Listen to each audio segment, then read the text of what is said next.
Hello, everyone. Today, I will recap the movie Into the Storm. As you know, the F5 tornado is extremely terrifying. It is like an apocalyptic disaster with winds that can reach 500 kilometers per hour. Wherever it passes, only ruins remain. However, there are many ways to form such a devastating storm, and the approach in today's movie is very special. It is formed from dozens of small tornadoes combined, including a fire tornado. Let's see how cruel Mother Nature can be when she gets angry. Please follow along with today's recap. The movie begins with four students parking their cars on the street. Suddenly, a light bulb in front of them starts to flash continuously. The whole group is curious and thinks it is just an electrical short circuit. However, in the next moment, they see the silhouette of a tornado. Panic ensues as the group tries to turn around and run away, but the tornado arrives too quickly, leading them with no way to escape. The following day, the news reports that these four people were swept up to an altitude of 245 meters, and of course, no miracle occurred to save them. Meanwhile, a manager takes his team out to chase tornadoes, intending to make a documentary and post it on YouTube to earn money. However, they haven't filmed any storms in a year. If this continues, it will be difficult to sustain their livelihoods. Feeling frustrated, he asks his team when they will be able to determine the location of the next storm. Although she knows her boss is very frustrated, Allison listens reluctantly. At this moment, they receive a signal from the National Weather Service indicating that a new storm is forming, 300 miles north.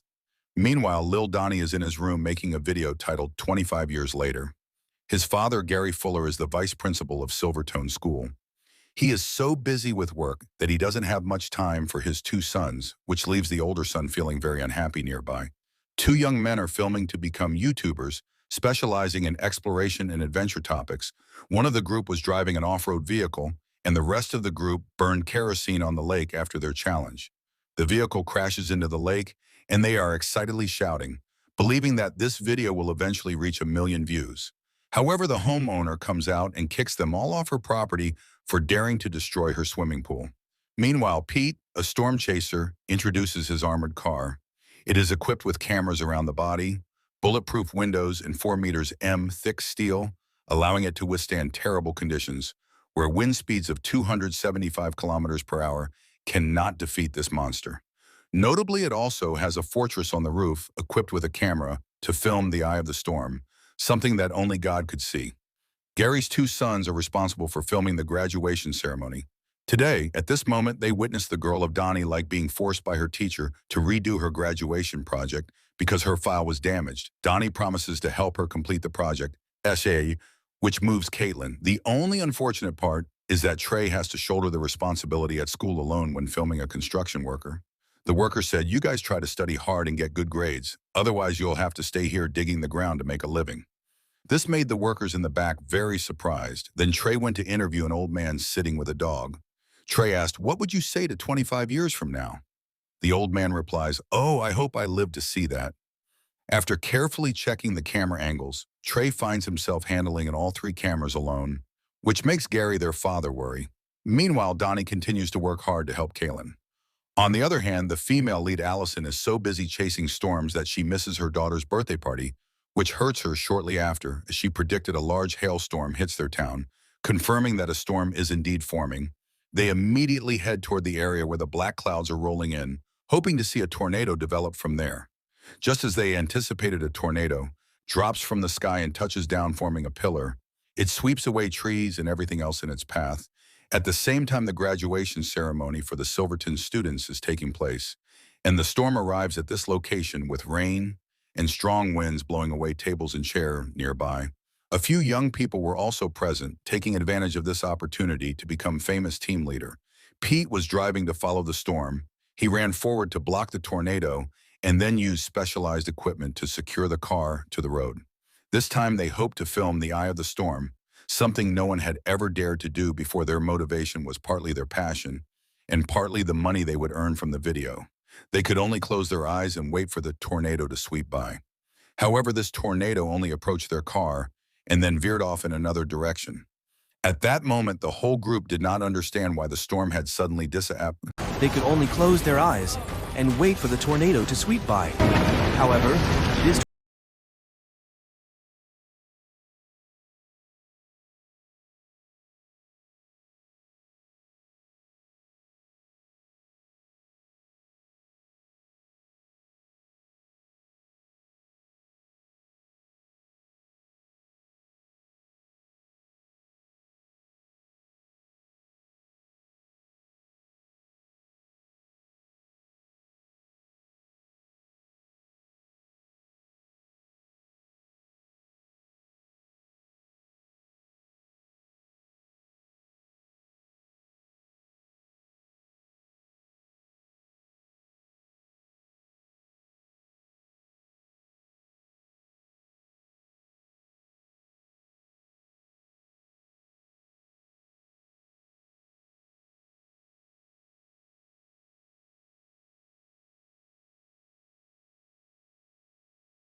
When Mr. Pete saw Trey holding a camera, he told him, "Hey kid, keep filming a lot. After this, I will pay you $3,000 for everything you film." Obviously, Trey could not refuse. As for Donnie and his girlfriend at the paper factory, after a moment of silence, water started leaking from somewhere, madly flowing toward them. Meanwhile, the two mischievous young men were still trying to capture their dangerous footage. Pete's team was also on their way to the abandoned factory, when the rain and lightning became more intense. It was clear that the storm was gradually getting stronger, with the possibility of developing into a tornado. Shortly after that, a giant funnel formed and touched down. Soon, things worsened when 3 more tornadoes appeared simultaneously, marking the first time they had seen so many tornadoes at once. Allison noticed the abnormality and warned the Pete, "One tornado is enough to devastate people and roads when it passes, let alone this time when there are 4 tornadoes sweeping through." The two adventurous young men were extremely excited. They had no idea what danger was, and were still dreaming about their potential fame, when the tornado approached and swept them into its vortex. The truck waiting for Allison and Gary was struck by the tornado, because it was not equipped with modern anti-electric equipment like Pete's car. Very quickly, they were blown over onto the side of the road. The tornado also destroyed an oil tanker, causing oil to leak everywhere. Combined with the fallen electric pole, the impact of the tornado caused the fire to flare up, creating a fire tornado. Allison's boss turned around to rescue the group of people with her. At this moment, another tornado was chasing them, and a fallen tree blocked their path. As soon as they ran to one side, the tornado on that side was frantically sucking in the fire, amplifying its destructive power. Jacob, a member of the team, was captivated by the scene and stayed behind to take out his camera to record. Not knowing that death was waiting to pounce on him, the tornado grew stronger and sucked his camera away. Jacob even wanted to run closer to get the camera back, but this action cost him his life. The fire tornado engulfed the young man, and a few seconds later, he was seen burning and lifted off the ground. Allison wanted to go rescue her colleague, but was promptly pulled into the church by Gary. Finally, the storm passed, and they lost a colleague forever. However, all the boss cared about was the footage they had filmed. Allison was extremely dissatisfied and scolded the boss directly. A fellow team member stood up to calm the situation. He would stay behind to contact Jacob's family, while Allison would go with Gary to help his son. At the paper mill, the water continued to pour in, but fortunately, Donnie's phone showed a signal. He immediately sent a distress message to his father, informing him of their urgent situation and how it would be difficult to hold on for long. On the way, Gary met a truck taking shelter. The driver said that the factory had collapsed. In desperation, Gary opened his phone to check and was lucky to receive a distress message from his son, Donnie. Regaining his confidence, he sped toward the abandoned factory. A moment later, Gary and the others arrived at the abandoned house, but there was no response. Allison noticed that the place was flooded, indicating that they were likely trapped under a drain pipe. They quickly found the young couple's crash site, but the iron bar was too large to clear the passage above. In a moment of crisis, Trey drove the car and knocked the iron bar aside. However, this caused another piece of iron to press against Donnie's leg, preventing him from rising to the surface. After rescuing Donnie's girlfriend, the father jumped down to find his son. However, the iron bar got stuck. He had to go back up and take a knife to cut the rope that tied the iron bar in order to rescue Donnie. Unfortunately, because he had been underwater for a while, Donnie had drowned and was no longer breathing. Gary tried to give him CPR. Thanks to the love of a father and his best efforts, he finally saved Donnie from the hands of death. Soon after, Pete returned to them. However, what he needed were the hard drives they had recorded. This place was about to experience a new storm, and the media had already begun to notice the horror of the impending disaster. This time, there were only 2 tornadoes, but their size and destructive power were no less than that of an apocalypse, and their direction was toward the town of Silverton. However, that was just the beginning. Soon after, these 2 tornadoes merged into one. Inside the funnel, the wind speed could reach 480 kilometers per hour, categorizing it as an EF5 tornado, the biggest tornado they had ever seen in their lives. Wherever it passed, it left nothing but flat land. Silverton High School would be the next place it passed through.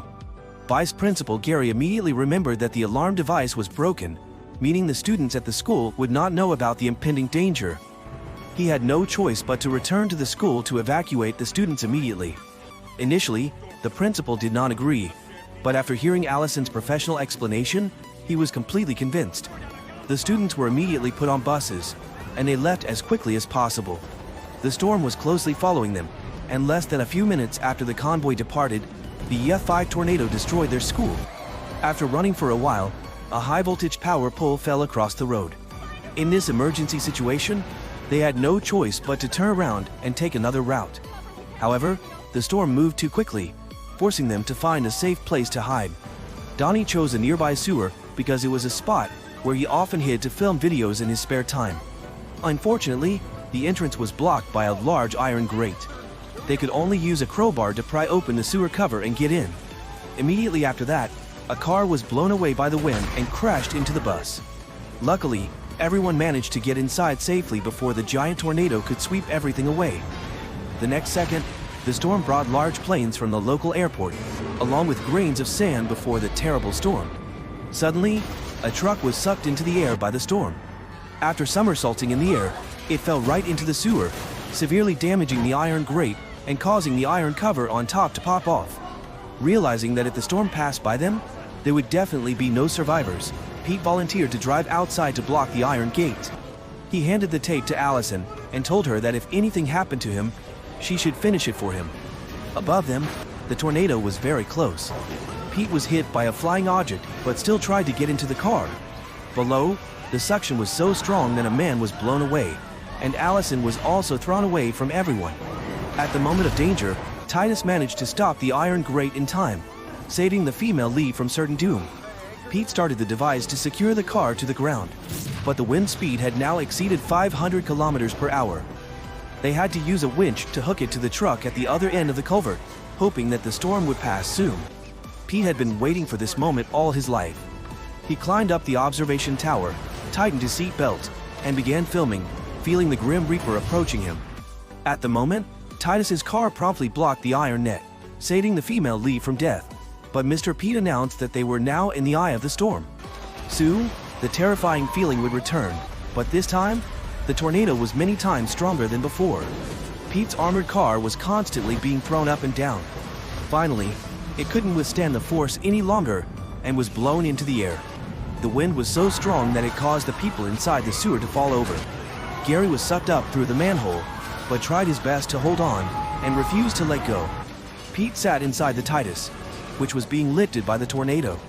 He was right in a storm. In a flash, he flew through the clouds and saw the most beautiful light he had ever encountered in his life.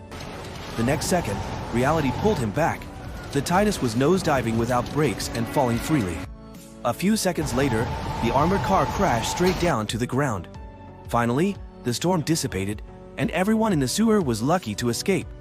The father returned the knife to Trey because, thanks to it, he was able to save his loved ones. The F5 tornado, at that time, was considered the strongest tornado in history. Initially, it only caused hail as big as golf balls, but in the next moment, it turned the impossible into the possible, destroying everything in its path. The 25th anniversary of Silverton High School ended with the emotions of those who experienced this catastrophic event. Live and feel each day, and after the rain, the sky will be bright again.